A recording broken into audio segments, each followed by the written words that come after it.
अफगानिस्तान में इन सब चीज़ों की शुरुआत होती है back to the British period. बिल्कुल ब्रिटिश पीरियड का जब टाइम चल रहा था तब ब्रिटिशर्स ऑल ओवर पूरे वर्ल्ड में रूल कर रहे थे और रशियंस एशिया 1929 में क्या होता है कि जो सोवियत यूनियंस थे, सोवियत यूनियन आज का रशिया जो है, तो सोवियत यूनियन ने जाके अफगानिस्तान में इन्वेजन कर दिया। इन्वेजन 1989 से 1996 तक ये सब मुजाहिदीन सब एक साथ इकट्ठा होने लगते हैं और इनको एक कॉमन शेल्टर देता है या फिर कॉमन प्लेटफॉर्म देता है कौन, और ये कह के अफगानिस्तान में अमेरिकी फोर्सेस घुसते हैं। डोनाल्ड ट्रंप ने डेट फिक्स करी थी 1 मई 2021 फॉर द कंप्लीट विड्रॉल, जिसको नए अमेरिकी राष्ट्रपति यानी कि प्रेसिडेंट ने एक्सटेंड करके 11 सितंबर 2021 कर दिया।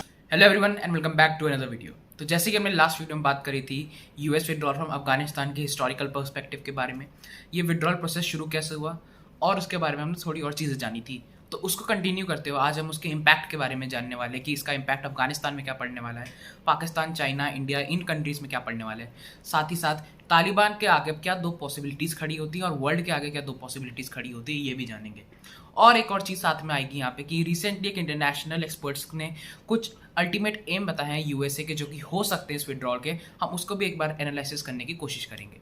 तो चलिए शुरू करते हैं हम आज की वीडियो को। लेकिन अगर उससे पहले आपने लास्ट वीडियो नहीं देखी तो एक बार ज़रूर देख लेना, ऊपर आई बटन में मिल जाएगी, वहाँ से जाके आपको थोड़ा बैकग्राउंड पता चलेगा और फिर हम आगे हम इम्पैक्ट डिस्कस करेंगे। तो चलिए शुरू करते हैं अब आज की वीडियो को। So let's get started.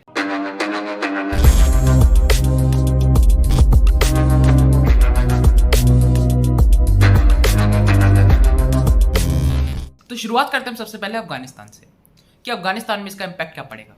तो according to international experts Afghanistan में सबसे बड़ा इम्पैक्ट पड़ सकता है वो है increased violence and instability.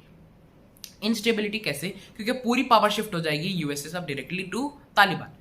Taliban हम जानते हैं उनके रिकॉर्ड कि वो वायलेंस काफ़ी नर्चर कर सकते हैं पूरी अफगानिस्तान में, जिससे काफ़ी ज़्यादा इंस्टेबिलिटी आ जाएगी। तो जब ये विड्रॉल का डिसीजन सामने आया था यूएसए का, तब अशरफ घानी ने, जो कि वहाँ के प्रेसिडेंट है, उन्होंने ट्वीट करके लिखा था कि he respects the USA decision and is looking forward a smooth transition. यानी कि वो कहते हैं कि हम इस जो डिसीजन इसकी रिस्पेक्ट करते हैं और हम एक स्मूथ चेंज देखना चाहते हैं यहाँ पे from a USA controlled Afghanistan to a democratic Afghanistan, जो कि अभी दिखते हुए तो नहीं दिख रहा। साथ ही साथ अशरफ घानी ने एक प्रपोजल रखा था तालिबान के सामने कि अगर आप चाहें तो अशरफ घानी वहाँ से रिजिग्नेशन दे देंगे अपनी प्रेसिडेंटशिप से और वहाँ पे एक री इलेक्शन होल्ड करते हैं जहाँ पे Taliban as a political entity खड़ी होगी और एक तरफ से अशरफ घानी, और लेट द पब्लिक डिसाइड कि उनको क्या चूज करना है। जिसको तालिबान ने कहा कि इलेक्शंस आर अन इस्लामिक और अशरफ घानी is just a puppet of USA, यानी कि अशरफ घानी से कठपुतली है यूएसए के और ये जो बात कह रहे हैं वो उनको यूएसए करवा रही है। अब हम रिसेंट बात करें तो रिसेंटली तालिबान के लीडर ने बोला है कि अफगानिस्तान का 85% कंट्रोल तालिबान के अंडर है। इसका मतलब ये है कि अब तालिबान बहुत मेजर पार्ट अफगानिस्तान का कवर कर चुका है, जिसकी वजह से वायलेंस बढ़ सकते हैं। अभी रिसेंटली जॉर्ज बुश वही प्रेसिडेंट है अमेरिका के जिन्होंने अफगानिस्तान में घुसने का फैसला लिया था। उन्होंने एक न्यूज़ इंटरव्यू में कहा कि Afghan women and children are going to suffer unspeakable harm, this is a mistake, they are just going to be left behind to be slotted by this very brutal people. तो यहाँ पे George Bush कहना चाह रहे हैं कि अब जो अफगानिस्तान के सिविलियंस हैं और पर्टिकुलरली विमेन और चिल्ड्रन, वो सबसे ज़्यादा सफ़र करने वाले इस चीज़ से, और यूएसए बहुत बड़ी गलती कर रहा है यहाँ पे एकदम से बाहर निकलने की, और अगर निकलना ही था तो पार्शियली निकलते ताकि इतनी बड़ी प्रॉब्लम वहाँ पे ना आती, इतनी डिस्ट्रक्शन नहीं आ पाती।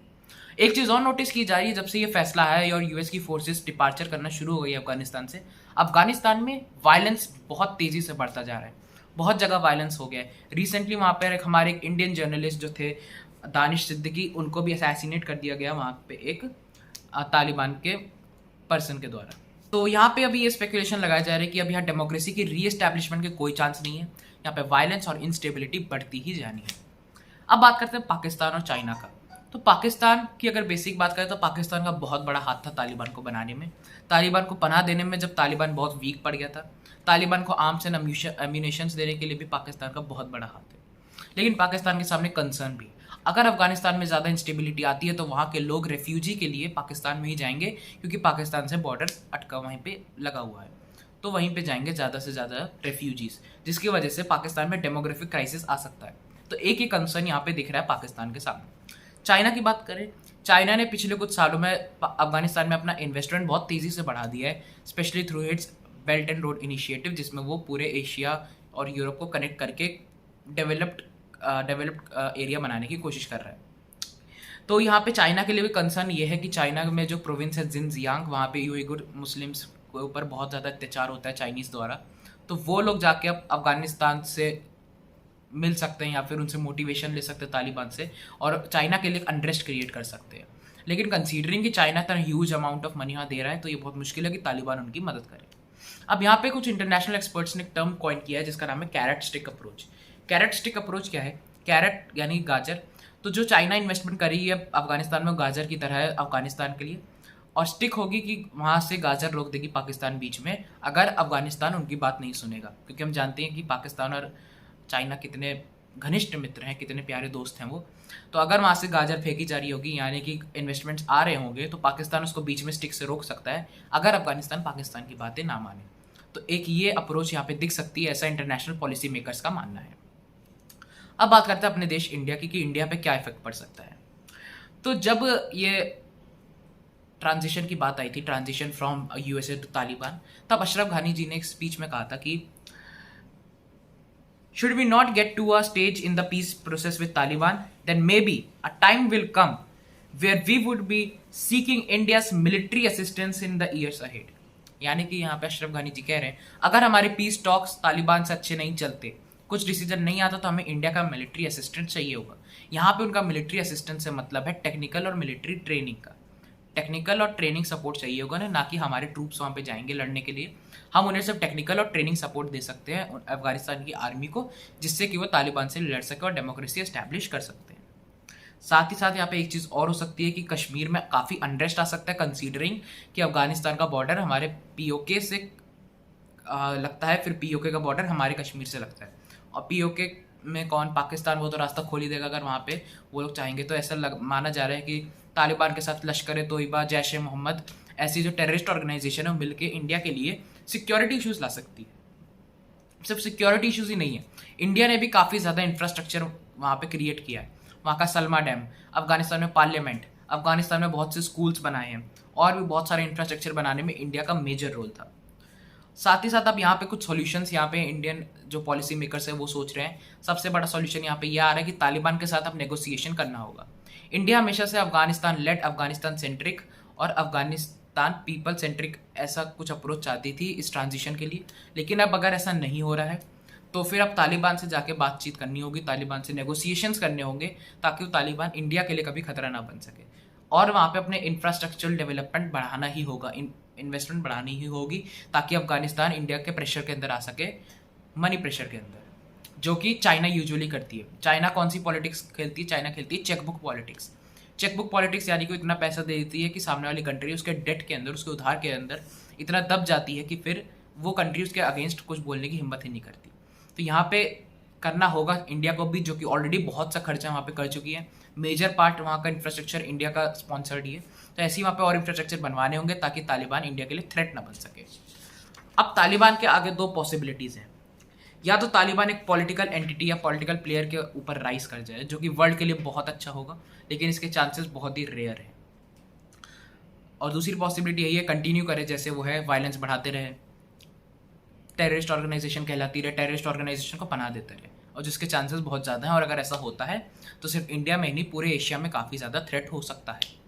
अब दो पॉसिबिलिटीज़ और आ रही हैं वर्ल्ड के लिए। पहली पॉसिबिलिटी ये है कि अफगानिस्तान, पाकिस्तान, चाइना का नेक्सस बन जाए, जो कि इंडिया के लिए बहुत ज़्यादा खतरनाक होने वाला है। ठीक है, अब ये नेक्सस बन जाए, जो कि कैरेक्टरिस्टिक अप्रोच थी, गाजर और डंडे वाली अप्रोच, कि चाइना गाजर फेंक रहा है, पाकिस्तान डंडे से रोकेगा ताकि अफगानिस्तान उनकी बात सुन ले। दूसरी चीज़ जो आ रही है कि तालिबान एक रोल मॉडल, एक मोटिवेशन बन सकता है बाकी जगह के लोगों के लिए। अब जैसे तालिबान ने यहाँ पे अब वायलेंस से इतना कुछ हासिल कर लिया है, तो वो बाकी लोगों को मोटिवेशन दे सकता है, जैसे कि ISIS सीरिया के, उइगुर्स मुस्लिम चाइना के, रोहिंग्यास म्यांमार के, या फिर जो भी सेपरेटिस्ट और भी हैं हमारे एशिया में, जिसकी वजह से एशिया में पर्टिकुलरली काफ़ी ज़्यादा अनरेस्ट आ सकता है।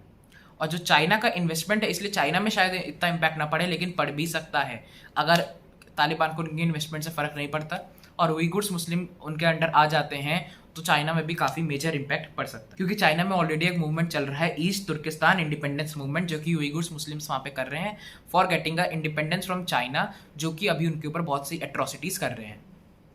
अब जो रिसेंट एक इंटरनेशनल रिपोर्ट आई है, उसके अकॉर्डिंग यूएस का अल्टीमेट एम हो सकता है यहाँ से निकलने का, वो अल्टीमेट एम ये हो सकता है कि 21st सेंचुरी बेसिकली जब शुरुआत हुई थी तो इसको कहा गया था कि 21st century will be an Asian century, यानी कि 21st जो सेंचुरी होगी वो एशिया के नाम होगी। एशिया में ह्यूज डेवलपमेंट होगा, ह्यूज प्रोग्रेस होगी, काफ़ी सारी कंट्रीज डेवलप कर जाएंगी, काफ़ी बहुत अच्छा इम्पैक्ट होगा यहाँ पे, इकोनॉमिक ग्रोथ होगी, सब कुछ बढ़िया होगा एशिया में।